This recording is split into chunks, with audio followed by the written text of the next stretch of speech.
Shalom Aleichem, Assalamu Alaikum. Welcome to 2nd Chronicles chapter 10, in which there are 19 verses. Beginning in verse 3, we see the word congregation being used versus all Israel, or Israel in the Masoretic. Verse 4, the word rule, grievous rule of the father of Rehoboam, versus the grievous servitude. It is interesting to note the footnote reads in the Greek servitude, which leads me to understand perhaps this is sarcasm. This could be tongue-in-cheek, that they're saying your father's grievous servitude. Verse 6, assembled versus took counsel. Verse 7, this is an interesting omission, but it does replace befriend this people with please them, which could denote the advice of having a friendly relationship. King Rehoboam starting a cordial, friendly relationship with the people versus doing their pleasure.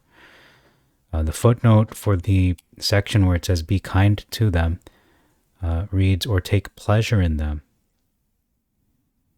So those are two different things, to not only do their pleasure, but also to take pleasure in them, meaning that he has a good perspective of them and a good perception of them. Verse 10, little finger versus little, and this denotes a finger. If you look up the original Hebrew. I did do a video on this topic regarding what does this mean. Please watch that.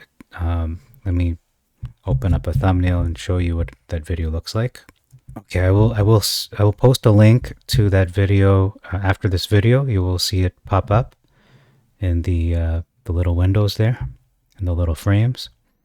It should be on the left side or right side, whichever side. You will see a little picture, black and white, of what looks like a sketch of a king, and then interpreting what he was actually saying into a modern vernacular, modern language. So that is verse 10. Verse 11 now, chastised versus put. Verse 13, harshly versus roughly. And a big difference, our first one in this chapter, verse 15, it says here, for there was a change of their minds, or simply a change from Elohim. So let's read it in the Septuagint, or the Masoretic first. It says, for the cause was of Elohim. So it's saying the reason why the king did not listen to the people, and the reason why the people also turned their heart, was because of Elohim, of Hashem doing this, that Hashem might perform his word, which he spoke. On the other hand, the Septuagint is saying there was a change from Elohim. Is it the king not listening to them, or is it because he changed the people's hearts? I think it has to do with him changing his mind and not seeking or not following after the counsel of the elders, but following through on what the young men that he was raised with, their advice instead. I think that is what it is referring to.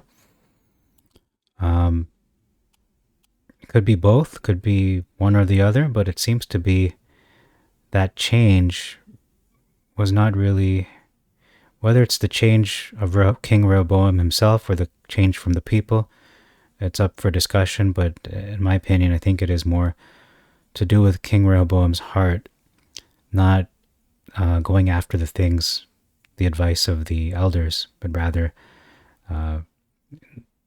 following through with what his contemporaries advised him.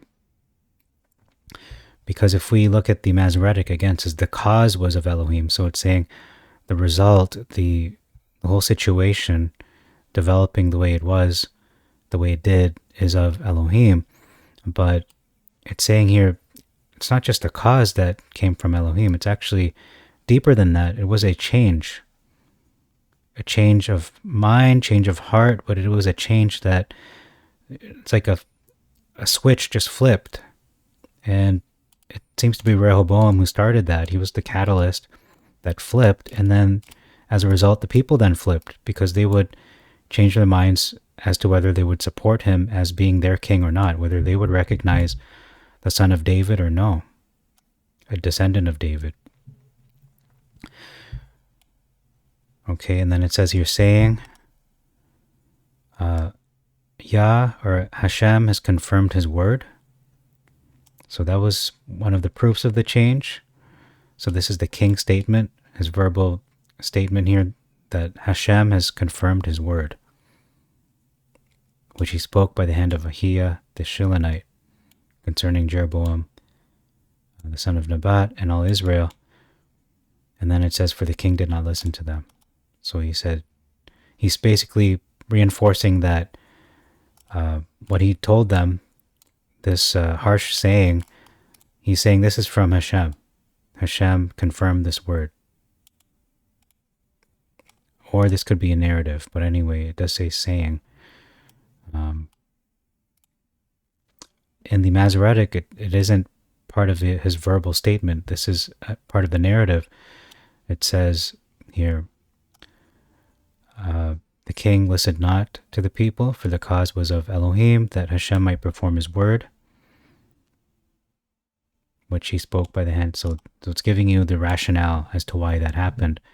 Rather, in the Septuagint, it is saying that, no, Rehoboam is confirming that this is Hashem doing this, so you better accept my authority. But it didn't seem to work. It just had the opposite effect.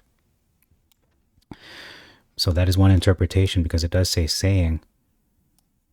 So who do we attribute this verb saying to?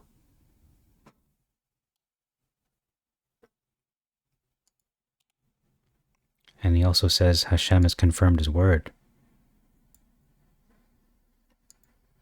which he spoke by the hand of Ahiah the Shilonite concerning Jeroboam and all Israel. So that is a pretty strong statement to make, if that was indeed what he said. And the final verse, final difference, is in verse 17. There's an omission, and this is not a minor omission either. It's a rather significant one. It says that Judah made Rehoboam king over them, whereas in the Masoretic, he was already king. It says Rehoboam reigned over them. But in the Septuagint, there is an implication. It seems to imply that Judah, the cities of Judah, reached a consensus or selected him using some kind of process, a procedure, where they would then crown him as their king. They would formally recognize him. Maybe they anointed him. I'm not sure what they did. That is typically how it is done in ancient times, that especially in the Israelite culture, they would anoint the king with oil and would have a gathering. They would make the announcement, a proclamation, and so that he was made king over them. He was selected, appointed, anointed by the cities of Judah. Whereas in the Masoretic, Rehoboam was simply king by default. There's no hint that they made him king or selected him or anything to do with a kind of process that took place. Okay, so that's all. That's all for this video in this chapter. Thank you very much for your time. Till next time, I bid you all shalom aleichem, assalamu alaikum, irini mazisu, pax vobiscum, peace be unto you, and maranatha.